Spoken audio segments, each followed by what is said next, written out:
Hello mga sangkay, welcome back to my YouTube channel and for today's video. Ayan, nakagayak na po kami dahil pupuntahan po namin ang isa sa pinakamagandang falls dito sa Biliran. At ito po ang napili naming puntahan. Kaya ayan nga po, nag-aantay na po ang mga kapatid sa amin dahil kami na lang po talaga yung inaantay. O diba, nakakahiya. At dahil dyan, may libre kayong isda mamaya, char. So ayun mga sangkay, bago po kami umalis, ay chinek po muna at binilang baka may maiwan at naku, mahirap balikan. Apakalayo pa naman ang lugar na to eh. Grabe naman ang lugar na to. Bakit ganito? Dumaan lang naman ako, ba't parang gusto ko na tumira dito? Sus! Paano ba naman? Napakasarap ng hangin. Maaliwalas ang paligid at talagang nature na nature ang dating. Yung tipong malayo sa syudad na maingay at mausok. Samantala dito sa probinsya, lahat presko at sariwa at lahat halos libre. Magtanim ka lang ng gulay, pag ulam ka na, basta't masipag ka lang, mabubuhay ka. Yung tipong wala kang pera, pero masaya ka, 'di ba? Yung di ka nababalisa, ganon dito sa probinsya. Ano pa inaantay mo? Dito ka na tumira. Sus! O ayan mga sangkay, kitang-kita naman talaga kung gaano kaganda dito sa probinsya namin, 'di ba? So ayan, feel niya yan, damang-dama niya yan. Grabe. Kaya wag na kayong kumontra. It's her time to shine. So ayun mga sangkay, kitang-kita niyo naman ang napakaganda talaga dito sa probinsya namin, tuwang-tuwa pa nga siya dyan. Kasi nga ilang taon siya bago nakauwi ulit. Kaya ayan, damang-daman niya, bawat hangin, madampi sa mukha niya. Tingnan mo, parang mababa na mukha ko dyan sa sobrang lakas ba naman ng hangin. At tagbala, Titanic pa nga siya, mga sangkay, di ba? Ito nga po pala ang bagong version ng Titanic. Wala na po sa dagat, kundi na sa bukid na po. Ako nga lang naman po pala ang nag-iisang partner ni Jack, si Rose, na walang tinik. O di ba, kakaiba. Kaya nga iniba ko na ang version ng Titanic ngayon, version 2.0. Bawal lumuha, bawal umiyak. Pag umiyak ka, multa 10,000 bawat pamilya. Paano ka nga ba iiyak? Sa version na to ng Titanic, hindi naman namatay si Jack dito. Kaya ayun, pinagtanim ko na lang ng palay. Para naman may makain kami, no? Hindi na uso ang drama-drama ngayon. Uso ngayon, yung may laman ng tiyan, ganon. Hindi ko na nga sinama si Jack sa video kong ito kasi sobrang sipag. Ayun, nagtatanim pa rin ng palay hanggang ngayon, 2 months na. Sa sobrang sipag nga mga pati ba naman hindi niya lupa, pinagtatamnan niya ng palay. Diba, ganun siya kasipag. Kaya ayan, hindi siya malulunod dito sa dagat. Malulunod siya dito sa putik. Baka gusto mo mag-apply, hiring kami ngayon. Tagakuha ng linta. Ew! At ito na pala mga sangkay, nakarating na po pala tayo. Sa sobrang daldal ko ba naman, hindi ko naman namalayan. Andito na pala tayo. Marites pa more. So ayun mga sangkay, ito nga po pala ang Barangay Ungali 2, Kawayan, Biliran. So ayan, kaya nga po Ungali 2 kasi may Ungali 1. Ibig sabihin dalawa po siyang parte ng ungali. Kaya ayan, so ito po ay kakaiba po ito mga sangkay. Tayo ay papuntang langit. Bukid pala. What?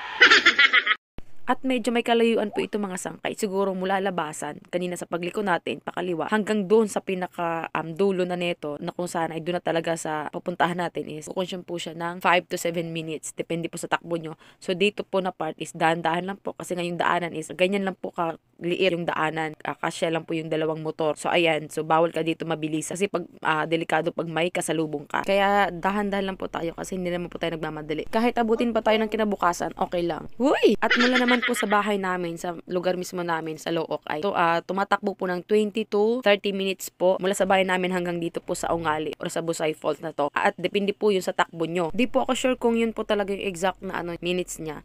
Ikaw na nanonood, kung alam mo, yung mula sa Barangay Looc hanggang sa Ungali 2 or Busay Falls, mag-comment ka sa baba para malaman ko. At malaman din ng mga viewers na gustong pumunta dito sa Busay Falls. At ito pa nga mga sakay pinakamatindi. Akalain yung liblib ang lugar na to. Pero, maraming nakatira dito. Grabe, at ayan, malalaking mga bahay pa mga sangkay. Hindi ko talaga in-expect na maraming nakatira dito. Kasi alam nyo, liblib talaga ang lugar na to, diba? Nakita nyo naman kanina sa pagbiyahe natin. Kaya ayan, hindi ko talaga sukat akalain na may mga nakatira dito. At ayan nga, nakita nyo, parang kaka-fiesta pa nga lang ata. Kasi may mga banderitas pa. So ayun mga sangkay, ito na malapit na po tayo. Malapit na. Isang liko na lang po tayo. Nakailang liko na ba tayo mga sangkay? Hindi ko na kasi mabilang sobrang lapit. Siguro mga times 100. Uy! At salamat sa Diyos mga sangkay, sa wakas, finally, nandito na rin tayo. As in, grabe talaga. Kanina pa talaga tayong-tayo yung puwet ko. So, ayan, nagsibabaan ng mga chikiting natin. At ayan na nga. Syempre, kung saan yung inahin, andun din yung mga biik. At syempre, bit-bit ko na nga yung pangmalakas ang ambag ko. At di ko nga alam kung anong itsura niyan ngayon mga sangkay. Kasi nga kanina nakita ko. At di ko nga napansin, 1 oras na palang nakabilad sa araw ang isda habang nag-aantay kami kay Brad para sunduin kami. So ayun nga, literal na triple kill talaga mga sangkay. Ako na lang talaga naawa sa isda, as in grabe. So ayan nga, tumungo na nga kami sa entrance kasi may bayad po doon per head. Bawat bata ay 10 at sa adult naman ay 25. Sa medium, times 2 ang presyo. Pag large ka naman, times 3. At pag extra large ka naman, syempre, times 1,000. What?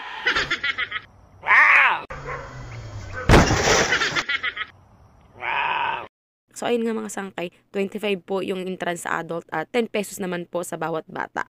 At ayan na nga, bago magkalimutan, bayaran muna. Abay, hindi ka makakatakas dito sangkay. Kasi may attendance. Pag absent ka, times 10 ang babayaran mo. Akala ko nakatakas na ako kay teacher. Di pa pala. Yung tipong wala ka naman doon pero naka-attendance ka. Yung lagi kang late or absent pero nasa attendance ka at malala pa, may signature pa. O diba, immortal lang nakakagawa nun. Immortal ka ba? Hoy!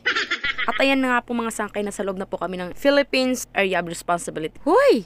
At ayan na nga, nasa loob na po kami ng Busay Falls. Ayan. At nakikita niyo po mga sangkay, meron po dyan nakalagay sa tarpaulin na kulay white, lahat po ng pwedeng gawin at hindi pwedeng gawin dyan mga sangkay. So may do's and don'ts tayo dito kasi syempre, isa lang tayo sa mga bumisita dito sa lugar na to at syempre kailangan nating sumunod sa mga palatuntunan. Hoy! At kita nyo naman yung sangkay nyo, nakabihis na para pagdating doon, talon agad.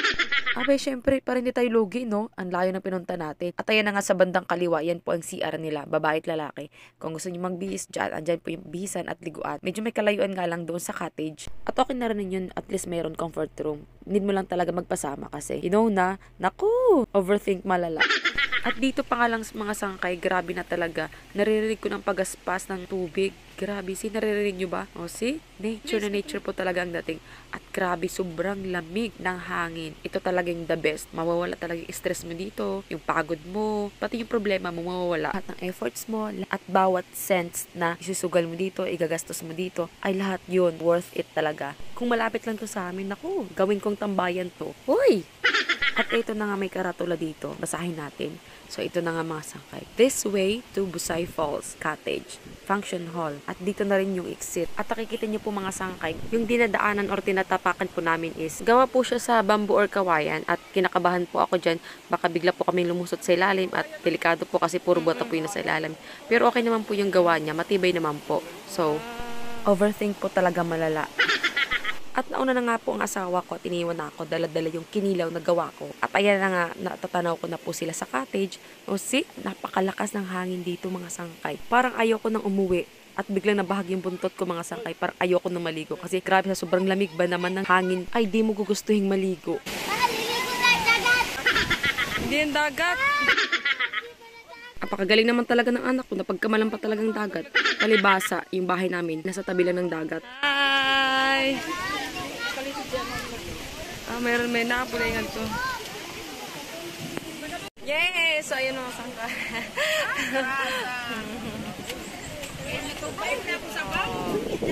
Mamaligo ako. Mamaligo ako. Ayoko kakain. Ay, naman siya. Ay, At ayan nga mga sangkay, pupuntahan po natin sa taas at titingnan natin yung view doon. Kasi yung mga ibang kapatid ay naliligo na rin. At ayan nga, di ko kakalain na meron din pala kaming makakasama dito sa Busay Falls. Akala ko kami lang kasi regular day lang naman nito mga sangkay. So ayan, marami palang naliligo. Grabe talaga mga sangkay, sobrang lamig. Di kinaya ng powers ko mga sangkay. Hangin pa lang, sobrang lamig na. At ito nga po yung itsura niya banda dito sa baba. Ayan, ang daming bato, grabe. So mag-ingat lang talaga kasi sobrang daming bato, lalong-lalo na yung mga bata. Kailangan po talagang todo bantay yung mga bata kasi ayan, sobrang daming bato po. So nakikita nyo po ayun mga sangkay, yan po yung Busay Falls. Ayan, grabe, dyan po sa part na yan is malalim po dyan mga sangkay. At delikado sa mga bata doon kasi malalim nga po at may tendency na pwede manunod yung bata, lalo na pag hindi marunong lumangoy. At dito naman po, pwede po dito yung mga bata. Ayan, mababaw lang po yan dyan. Parang style, mini swimming pool din po siya. Pero ayun nga po, hindi ka pwede mag back to back dito o mag-dive. Kasi hindi naman po ito dagat, ha? Kaya nga po, hindi advisable dito na magtalon-talon kayo dito, mga sangkay. Kasi nga po, maraming bato. Baka mamaya, pag talon mo or pag dive mo, is mabiyak mo pa yung bato. O sayang kasi yung bato, ang lalaki pa naman yan. O di kaya, pagising mo, nasa hospital ka na. Huy! What? At ayan na nga mga sangkay, habang nagpiprepare ng food ang ating mga kapatid ay pabukas pala ako kay Brad ng buko. Abay, may dala silang mga buko at tuwang-tuwang ako kasi syempre ba naman, napakamahal nito sa Manila. Siguro ang isang piraso nito is 35, yung pinakamaliit. Yun na po yun, 35 na po yun. Kaya ayan, sinulit ko talaga dito mga sangkay kasi ang tamis sobra ng buko at ang sarap. Ana dyan ng mga sangkay, di ba? Pag libre, lamig, good kaya na. Uy! At ayan na nga, lamig na si little bro. Ano little bro, kaya pa? At ayan na nga mga sangkay, habang busy pa yung ibang mga kasama ko while doing their own business. Uy! Ayan, meron po tayo dito isang kapatid na nananawagan. So ayan, pagbigyan natin. Hello sa taga Bulacan dyan. Ay! Oh my! Wow! Nice. Ayun! At ayun na nga Brad, nakarating na ang iyong mensahe sa taga Bulacan. Oh Brad, luto na ba yung lechon natin dyan? Wow, inihaw na baga-baga at bisugo. Ako ito talaga yung ulam na hindi ko ipagpapalit sa anumang klase ng karne sa buong mundo. At ito na nga pinaka-aantay ng lahat. Ano pa ba? Di ang pakals, mga unta ninyong tanan diha, mga sangkay. Ang sarap pa naman ng mga pagkain na dala namin mga sangkay. May kinilaw, may inihaw, may kamuting kahit higit sa lahat. May isang malaking kaldero ng lechon paksiw. O diba ang sarap? Oh Brad, kumain ka na, maubusan ka ng lechon. Abay 10 kilo ata yung inihaw ni Brad. Di pa rin matapos-tapos hanggang ngayon.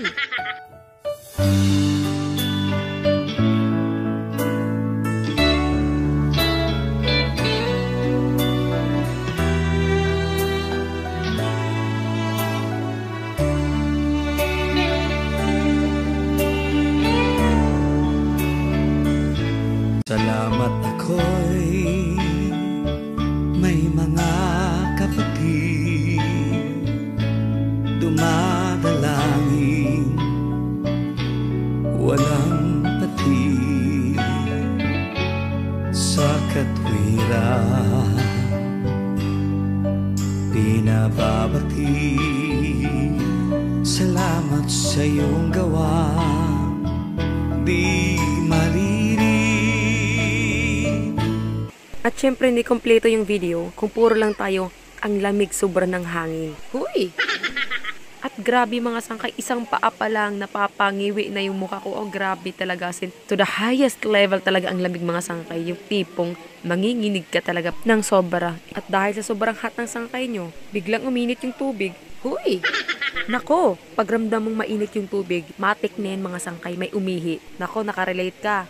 Gawain mo rin, no? At eto na nga mga sangkay, dahil bida-bidang sangkay nyo, sinubukan kong pumunta doon sa may falls, kahit alam kong malalim. So ayan, nahirapan po ako dyan, grabe, sobrang lalim po at parang hinihila po talaga ako pa ilalim. At nare-realize ko po mga sangkay na iba po pala yung current ng tubig at ng dagat. So dito po kasi sobrang bigat po talaga, parang malulunod po ako. Kahit bihasa po ako sa paglangoy kasi lumaki ako sa tabing dagat. So, hindi po siya advisable na sa mga bata na pumunta doon. Kasi may tendency po talagang malulunod yung bata kasi ang bigat niya po talaga parang hihilain ka pa ilalim. Kaya medyo delikado. At syempre, bago matapos ang lahat, pag-ibig!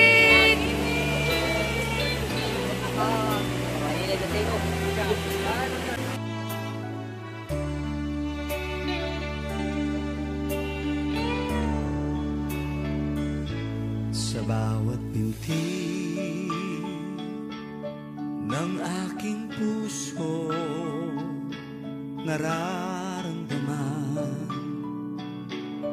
iyong pagsuyo bawat araw awa mo'y bago. Salamat sa pagdinig sa mga daing ko. Salamat ako'y may mga kapatid dumadalangin walang patid sa katwiran pinababati. Salamat sa iyong gawa di maririnig. Ikaw ang pag-ibig na nananatili. Ikaw ang ligaya kung may dalamhati. Ikaw ang pag-asa pag napipighati. Salamat po Ama sa iyong pagkandili.